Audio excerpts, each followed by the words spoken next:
بسم الله الرحمن الرحيم. السلام عليكم ورحمة الله وبركاته. رب اشرح لي صدري ويسر لي أمري واحلل عقدة من لساني يفقه قولي.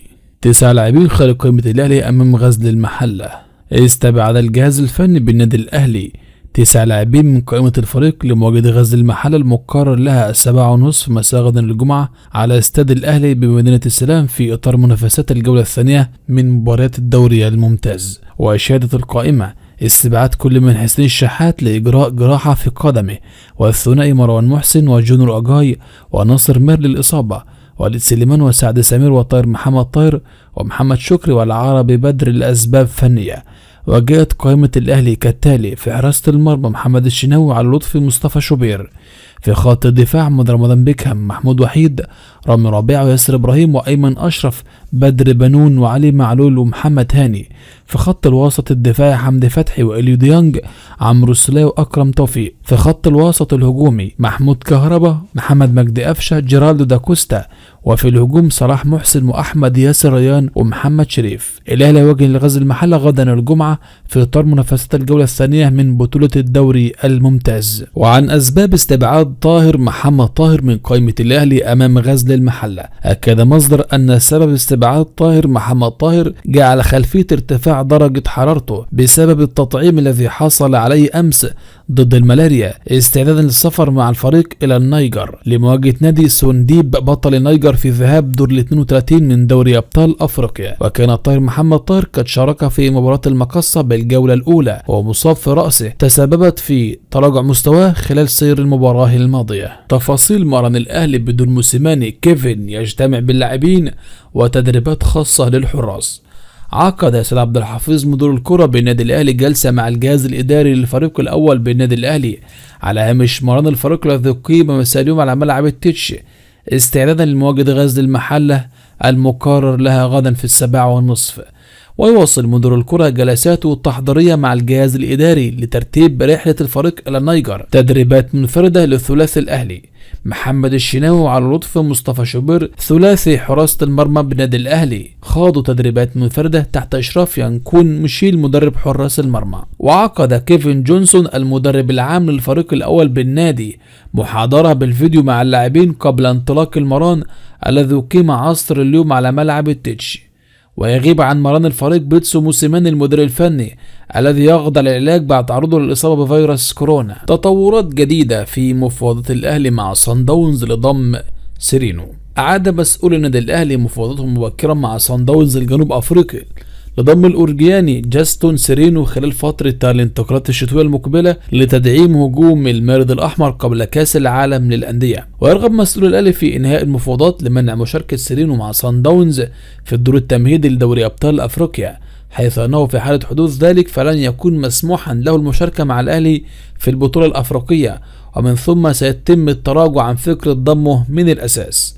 ووضع مسؤول النادي الأهلي بديلين لتدعيم هجوم الفريق في فترة الانتقالات الشتوية المقبلة حال فشل التعاقد مع سيرينو. ووضعت إدارة الأهلي لاباكوجو مهاجم العين الإماراتي ووالتر بواليا هداف الجونة كأفضل بديلين حال عدم النجاح في إنهاء صفقة سيرينو الذي يعد المطلوب رقم 1 من الجنوب أفريقي موسيماني. ويتصدر ملف المهاجم الجديد مناقشات الجنوب أفريقي موسيماني مع لجنة التخطيط بالنادي في ظل وجود رغبة بالتعاقد مع مهاجم أجنبي جديد خلال فترة الانتقالات الشتوية المقبلة لتدعيم هجوم الفريق في الموسم الجديد. ولا زالت مفاوضات الأهلي مع الأورجياني جاستون سيرينو نجم صن داونز الجنوب أفريقي مستمرة رغم غلق باب القيد المحلي. وتخطط إدارة الأهلي لضم اللاعب خلال الميركاتو الشتوي القادم المقرر انطلاقه نهاية شهر يناير القادم، ومن ثم قيده في أفريقيا ليستطيع المشاركة مع الفريق الأحمر في كأس العالم للأندية باليابان المقرر إقامتها في الفترة من 1 فبراير إلى 11 فبراير 2021. رسميا فيفا يطيح باللجنة الخماسية لاتحاد الكرة وتكليف لجنة جديدة لتسيير الأعمال. وجه الاتحاد الدولي لكرة القدم فيفا في خطاب رسمي الشكر للجنة الخماسية برئاسة عمرو الجنايني عن عملها في إدارة اتحاد الكرة الفترة الماضية. وقرر فيفا استبعاد عمرو الجنايني ومحمد فضل وأحمد عبد الله ومسؤول اللجنة الخماسية بالكامل على أن يتم تشكيل لجنة ثلاثية جديدة لإدارة الاتحاد المصري لكرة القدم حتى 31 يناير القادم.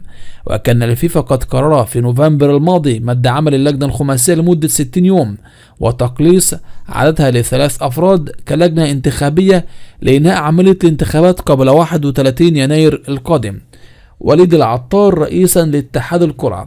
وكشف مصدر مقرب من اتحاد الكرة عن تولي وليد العطار اللجنة الثلاثية لتسيير الأعمال حتى إقامة انتخابات جديدة. وأكد مصدر أن الفيفا اتخذ هذا القرار بسبب تباطؤ اللجنة الثلاثية في إرسال اللائحة، حيث منحها الاتحاد الدولي مهلة حتى 10 من ديسمبر الجاري.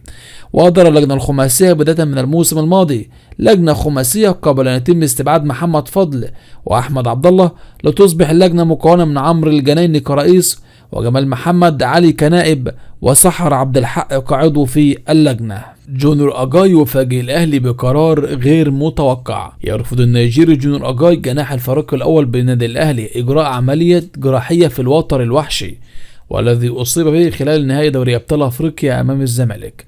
وعرض جونيور أجاي عرض التقارير الطبية الخاصة بإصابته على أطباء في البرتغال، وأكدوا أن اللاعب من الممكن عدم إجراء عملية جراحية والاعتماد على العلاجات الأخرى التي تمنحه التعافي من تلك الإصابة. ويأتي قرار جونيور أجاي في ظل تخوفه من إجراء عملية جراحية بعد هذه الإصابة والتي قد تؤثر عليه خلال الفترة المقبلة.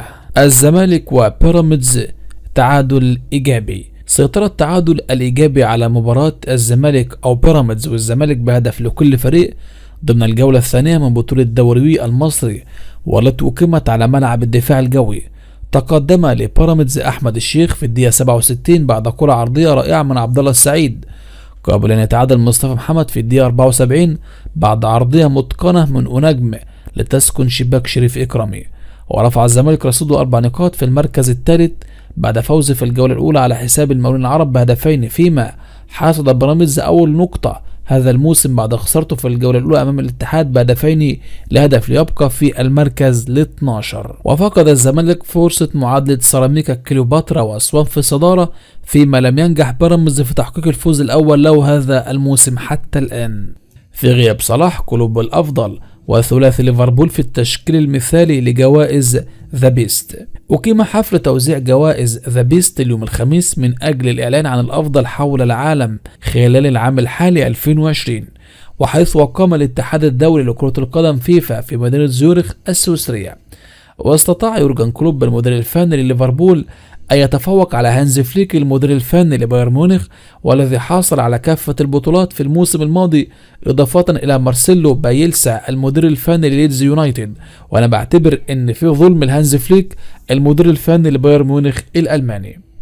وتواجد في التشكيل المثالي من جانب ليفربول 3 لاعبين هم أليسون بيكر، ألكسندر أرنولد وتياجو الذي لعب بداية العام الحالي مع بايرن ميونخ. أما بالنسبة لأفضل تشكيلة كرة قدم في العالم، أليسون بيكر، ألكسندر أرنولد، فان دايك، سيرجيو راموس، ألفونسو ديفيز، جوشا كيميش، كيفن دي بروين، تياجو الكانتارا، ليونيل ميسي، كريستيانو رونالدو، روبرت ليفاندوفسكي. أما بالنسبة لأفضل لاعب في العالم، ليفاندوفسكي ينهي سطو ميسي ورونالدو ويحصد جائزة ذا بيست من فيفا. حصل المهاجم البولندي روبرتو ليفاندوفسكي لاعب نادي بايرن ميونخ الألماني على جائزة أفضل لاعب في العالم للمرة الأولى في تاريخ اللعب.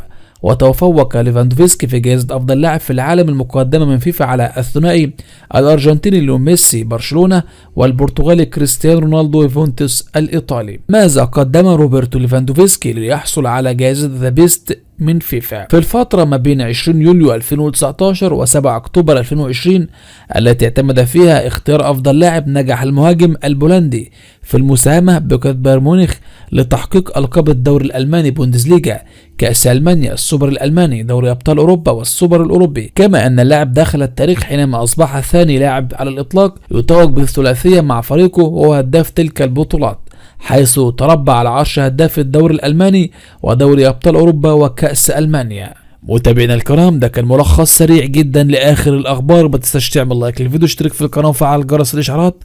شكرا لكم والسلام عليكم ورحمة الله وبركاته.